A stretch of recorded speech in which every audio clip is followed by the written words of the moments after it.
Can you prepare for the same show outdoors as you do for a show indoors?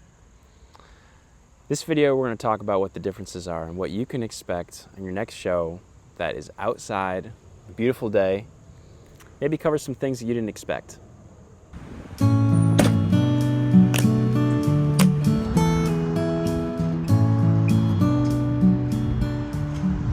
When you find yourself outside, there is a lot going on, even if it's just a peaceful setting amidst a beautiful blue sky, greenery everywhere, smells, sounds, colors. There's a lot going on. When you arrive at your show and you're about ready to play, start very slowly. You're going to need a little bit of time to let that sound go out and land. You're also going to need a little bit of time to get the volume perfect because unlike inside, there's really nothing for the sound to bounce off of. You're not really getting an accurate assessment of how you actually sound. So starting slowly, listening to the sounds coming out of your amplifier, listening to how your mic actually sounds, starting nice and slow before you just get into the song. Do a little bit of a sound check and start slower than you normally would. Play softly. You don't want to go into a really hard rock and roll song at first. You want to really ease into it. Imagine a leaf falling off of a tree. Side to side to side, a little bit of a twist, and then gently land on the ground. That's how you want your first impression and your first song to land when you're just starting your set list outside. Your audience is absorbing a lot of different things when they're watching you set up and when they're listening to you at first.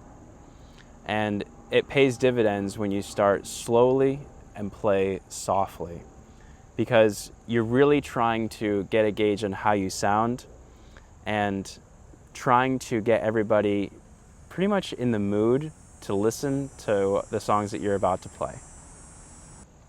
When you're doing a set outside, there's a lot for your audience to look at. There's a lot for you to look at. Perhaps there's a jet flying overhead. Perhaps there are cars passing by. Perhaps there are bumblebees or hummingbirds or dogs being walked. Perhaps there's people taking a walk or playing some kind of a sport in the tennis court right across the street. There are lots of different stimuluses. There are lots of things that could happen. And you want to try to be a part of that. You don't want to block anything out. You don't want to try to play louder than the jet that's flying overhead. You don't want to try to compete with any of the sounds that are happening. You want to embrace everything and kind of meld yourself and kind of mend yourself in with the flow of everything. You want to be in synchronicity of all the things that are happening around you because there's so much that you cannot control. When you're playing outside, you could have a plethora of distractions come by. Maybe a lawnmower from the neighbor just across the way. Maybe a baby is crying in the nursery that is next door. Maybe you hear kids yelling. Maybe a leaf blower is turned on across the street and you've got a neighbor that's especially productive on that morning that you happen to be doing a show for the residents outside. All of these things can happen, but you need to embrace it and be a part of it because you can't control it. You're playing your instrument, you're sharing the music that you love, and you basically want to do those songs as best you can despite anything that could happen.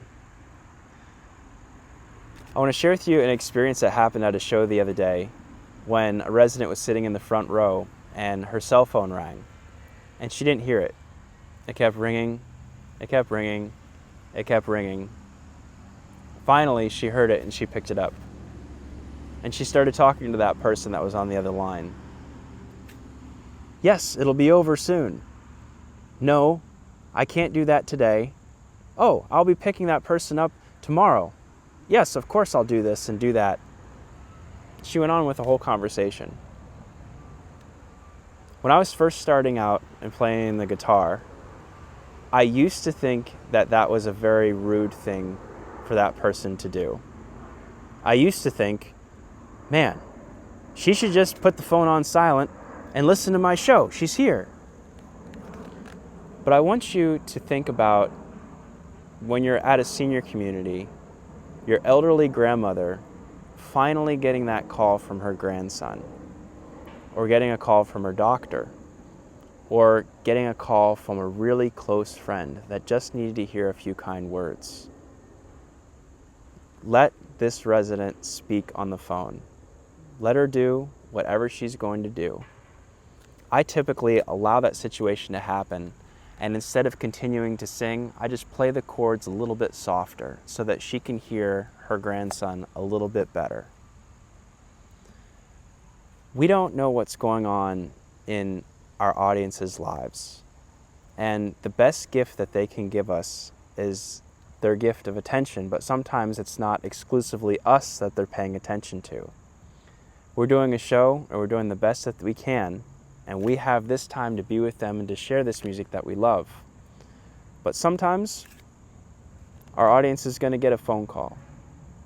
Sometimes, if we're playing at a nursing home, a resident who is supposed to stay in their wheelchair stands up and begins to dance, and an alarm goes off in that wheelchair. Again, we need to embrace that situation. We need to embrace that moment. We cannot control it. And that resident has something going on. Perhaps they need to stand up and dance. Perhaps they feel like they need to get up and leave. There are all sorts of situations that happen. Hey, there's a jet flying overhead. I didn't know there was going to be aerial photography at the show. Smile. I think it's a lot of fun to do a show outside. And you can usually get away with doing the chorus an extra time, or extending that third verse just one more time. Letting the song continue on just a little bit longer, so that those notes, so that those melodies, so that that whole song has a chance to go from you and your guitar and your voice and land on the audience while they're watching whatever's going on behind you. While they're looking at the beautiful flowers, you can compliment those moments and not take it as anything personal that they're not paying attention to you or that they're bored, but more so that they're trying to absorb the music and at the same time look at something that's beautiful.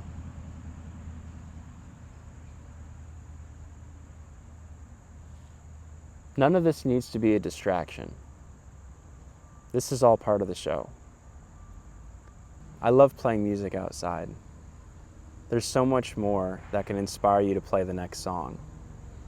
That light breeze can complement your song. That sunshine can complement it. Those colors that are behind you can emphasize the lyrics in the song you're singing. When you're outdoors, you're going to have to deal with the sunshine, the heat, the bugs. Lots of stuff is going on. So you want to bring bug spray, bring a little bit of sunscreen, bring a small fan that can cool you down and blow away those bugs. Arrive earlier than you normally would so that you have time to find where you're supposed to be playing. Sometimes it's a patio that you're familiar with. Sometimes it's a rooftop terrace. Other times you could be playing in a completely different part of the community that you've never been down before, and you need a little bit of extra time to find your way. When you're outside and you're getting things set up, you don't always know where that outlet is. Give yourself a little extra time to find it, to get your extension cord set up. Make sure you're ready to start early.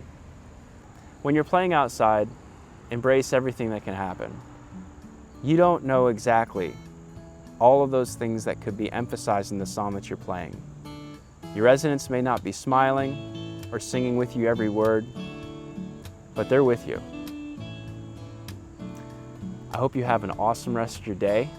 I hope that your next gig is just as beautiful as today seems to be. Hey, it's New England. It could change in 5 minutes anyway.